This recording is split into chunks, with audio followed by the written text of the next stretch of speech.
C'est la grande édition du journal sur Actu 30 Télévision. Merci de nous rejoindre. Au sommaire de cette édition, tous les pays retiennent son souffle. Les Léopards de la République démocratique du Congo en quête d'une qualification à la Coupe du Monde. Après 52 ans d'attente, la RDC affronte ce mardi la Jamaïque. Et puis à Kinshasa, la première ministre Judith Suminwa Tuluka a reçu une délégation du programme alimentaire mondial PAM pour renforcer leur partenariat face à l'urgence humanitaire dans la partie est de la République démocratique du Congo.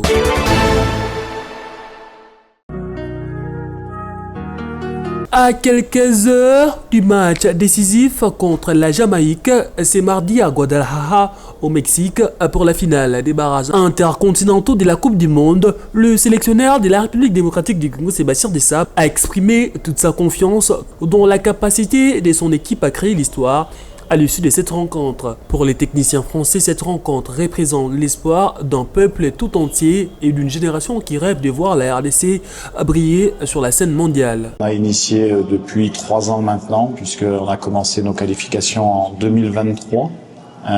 C'est des longues qualifications. Et voilà, on est face à la dernière marche, qui est souvent la plus difficile. En tout cas, tout le monde est conscient que le match de demain, on le jouera d'abord pour l'ensemble du pays et tous ceux qui nous ont soutenus.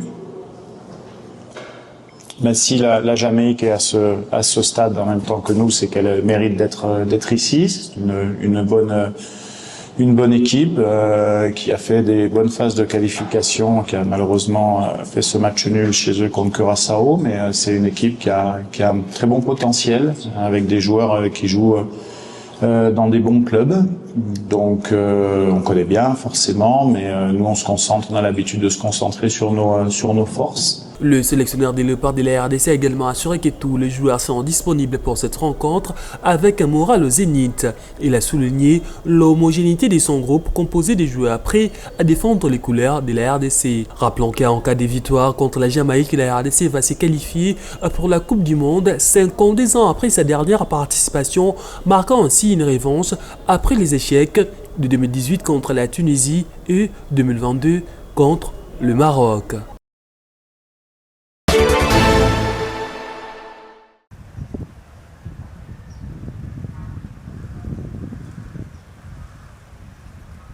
Dans son cabinet de travail à la primature, la chef du gouvernement a reçu le directeur exécutif adjoint du PAM, le Programme alimentaire mondial, venu à la tête d'une forte délégation des cadres de cet organisme.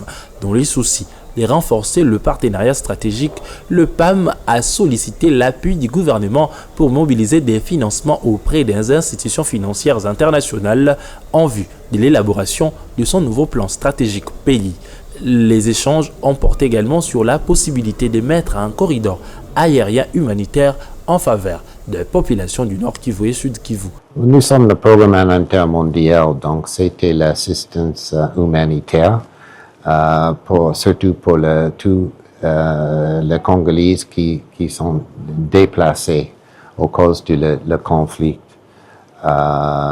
Mais c'est un programme qui traverse la frontière et était baissé de les besoins alimentaires de la population.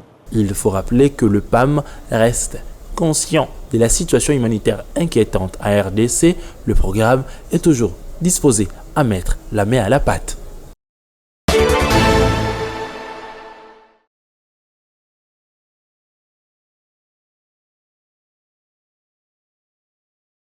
Il a connu son épilogue lundi 30 mars, le Forum des femmes sur l'intégration du genre dans la future politique de sécurité nationale, présidé par la première ministre Judith Suminwa Tuluka.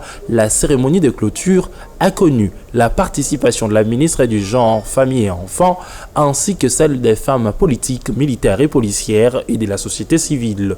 L'objectif principal est de promouvoir une participation accrue des femmes dans les instances et institutions de sécurité, notamment au sein de FARDC, de la police nationale congolaise, de l'ANR, de la DGM et du Conseil national de sécurité. Le gouvernement que j'ai l'honneur de diriger est guidé par la ferme conviction que sans inclusion et intégration du genre, dans la politique de sécurité nationale, il ne serait en aucun cas possible de parler de politique de sécurité crédible. De même, sans cette politique de sécurité inclusive et représentative, il est éhonté de parler de développement durable. La chef du gouvernement a affirmé qu'une institution de sécurité non représentative de la société se prive des compétences essentielles d'information et de confiance. Il est donc temps que nos arbitrages budgétaires reflètent nos politiques publiques et tiennent de ce fait compte des priorités sectorielles exprimées pour des résultats pérennes. Ce forum a été organisé par le groupe consultatif de femmes pour la réforme du secteur de sécurité. Selon ce groupe, du côté de la police notamment, il y a 0,2% de femmes pour toute catégorie contre 99,8% d'hommes, dont 0,3% officiers généraux femmes contre 99,97% des hommes.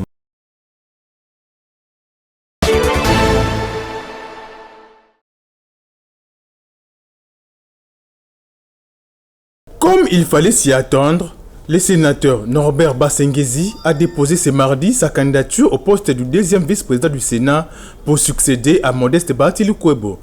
Seul ticket de la majorité présidentielle à ce poste, il était accompagné du secrétaire permanent de l'Union sacrée de la Nation, le professeur André Mbata. Je n'ai pas voulu venir en violant la charte que j'ai signée moi-même et les actes d'engagement de l'Union sacrée que j'ai signé moi-même en qualité de sénateur et en qualité du président national de l'ANC, parti membre de l'Union sacrée. J'ai voulu que j'accompagne le secrétaire permanent parce que ce n'est pas donc ma candidature, c'est la candidature de l'Union sacrée. Enfin, je remercie tous mes collègues sénateurs qui montrent déjà la bonne voie aux autres parce que nous sommes tous dans la même moule, celle de la vision du président Félix Antoine Tshisekedi. J'implore les seigneurs que le vote soit un vote de Pâques, un vote de la libération du monde, un vote de la libération du Sud Kivu, du Nord Kivu, de l'Ituri, parce que c'est un vote pascal, un cadeau que Dieu donnera à la République démocratique du Congo.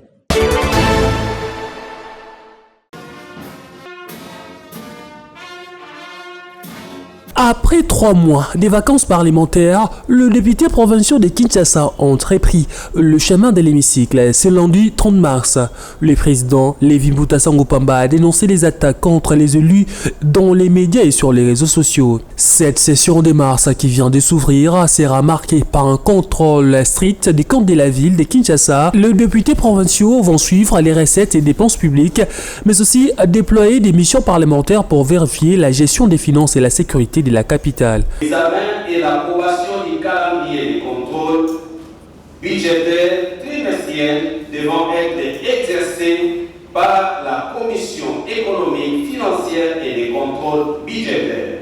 Ces contrôles porteront notamment sur les niveaux de mobilisation des recettes, le suivi des dépenses, ainsi que l'audit de tous les comptes de la ville de Kinshasa. 2. La constitution et le déploiement des missions de contrôle budgétaire auprès des services mobilisateurs des recettes de la ville. Plusieurs projets prioritaires seront examinés: protection contre le banditisme, promotion des salaires minimum, soutien à l'éducation des enfants vulnérables et développement du tourisme à Kinshasa.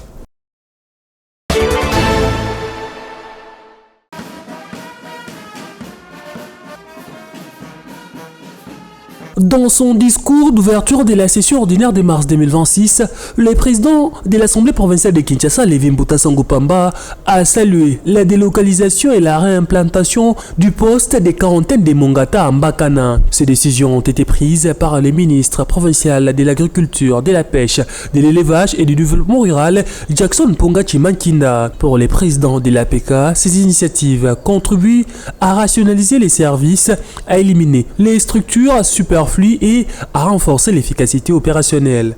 Une mention spéciale doit être décernée aux efforts fournis par le ministère provincial en charge de l'agriculture, pêche et élevage pour la délocalisation et la réimplantation du poste de quarantaine de Mongata à Mbakana. C'est dans un endroit débarrassé de nombreux services budgétivores et superflus qui y opéraient jadis.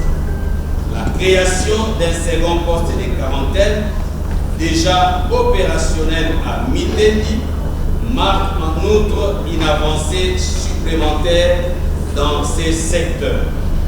Sur le plan de la défense des droits sociaux et de la sécurité urbaine.